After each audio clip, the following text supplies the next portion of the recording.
নমস্কার। অনেক ফলোয়ার জিজ্ঞেস করেছেন যে টেনেন্ট ভেরিফিকেশানটা কি আছে, কি তার প্রসিজিওর কিভাবে করতে হয়। বর্তমান পরিস্থিতির কথা চিন্তা করে কলকাতা পুলিশ এবং ওয়েস্ট বেঙ্গল পুলিশ থেকে একটা ঘোষণা করেছিলেন যে যার বাড়িতে টেনেন্ট অকুপায়ার লাইসেন্সি কাউকে রেখেছেন বা রাখতে চলেছেন তাদের ডিটেলসটা জোগাড় করে থানায় জমা করতে। ডিটেলস বলতে তাদের আধার কার্ড, ভোটার কার্ড, তার ডিটেলস জমা করে অনেক আগে থানায় ফর্ম পাওয়া যেত, এখন জানি না পাওয়া যায় কি না। সেটা আপনারা থানায় খোঁজ নেবেন, লোকাল থানায়। আর যদি ফর্ম না থাকে তাহলে আপনারা একটা চিঠি করে সেই চিঠিতে লিখতে হবে টেনেন্ট কবে তাকে ইন্ডাক্ট করেছেন, তার বাবাকে ইন্ডাক্ট করলে বাবার নাম, বা তাকে ইন্ডাক্ট করলে তার নাম, তার বাবার নাম, ফ্যামিলিতে কে কে আছে, ফ্যামিলির ডিটেলস, যদি ওয়াইফ থাকে কবে বিয়ে হয়েছে তার আধার কার্ড ডিটেলস, বাচ্চা থাকলে তাদের আধার কার্ড ডিটেলস, এইগুলো দিয়ে আপনারা থানায় জমা করুন, লোকাল থানায় অবশ্যই। যদি ফর্ম থাকে ভালো, ফর্ম ফিল আপ করতে হবে। ফর্ম ফিল আপ করার সঙ্গে সঙ্গে তার সঙ্গে আধার কার্ড, টেনেন্টদের যা যা আছে, বা বাড়িতে যদি কেউ রেগুলার টেনেন্টদের এসে থাকে, টেনেন্টদের যদি কোনো রিলেটিভ বলে যে না আমার রিলেটিভ আমার সঙ্গে থাকছে, তাহলেও কিন্তু আপনাকে তারও ডিটেলস দিতে হবে থানাতে।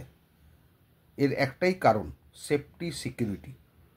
আজকে ধরুন টেনেন্ট যদি কোনো রকম নথিপত্র জাল করে আপনার ওখানে থাকে, বা টেনেন্ট যদি কোনো সন্ত্রাসবাদী কাজের সঙ্গে যুক্ত থাকে বা কোনো সন্দেহজনক কাজের সঙ্গে যুক্ত থাকে, সে যদি ধরা পড়ে এবং আপনি যদি তার ডিটেলসটা থানায় না দিয়ে রাখেন, তাহলে কিন্তু আপনিও দোষী হিসেবে বিবেচিত হবেন এবং আপনার এখানেও কিন্তু পেনাল অ্যাকশান গ্রহণ করা হবে।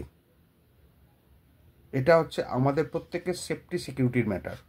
হ্যাঁ, আপনার যদি খুব ক্লোজ রিলেটিভ কোনো জায়গায় লাইসেন্সি থাকে বা ভাড়া থাকে, সেটা দ্যাট সেপারেট ইস্যু। কিন্তু অজানা কাউকে দিলে, বা কোনো চেনাশোনা লোক যদি অন্য কাউকে নিয়ে আসে যে আপনার অচেনা, তার সম্বন্ধে প্রত্যেকটা জিনিস কিন্তু থানায় জমা দেবেন। যদি থানা না নেয় বা নিতে অস্বীকার করে, স্পিড পোস্টে পাঠিয়ে দেবেন। স্পিড পোস্ট উইথ এডি করে দেবেন, সেই পোস্টাল রিসিপ্টটা রাখবেন।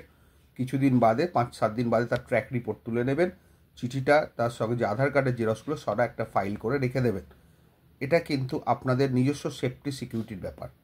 আদারওয়াইজ বারবার বলে দিচ্ছি, আপনারা কিন্তু খুব বড় প্রবলেমে পড়ে যাবেন।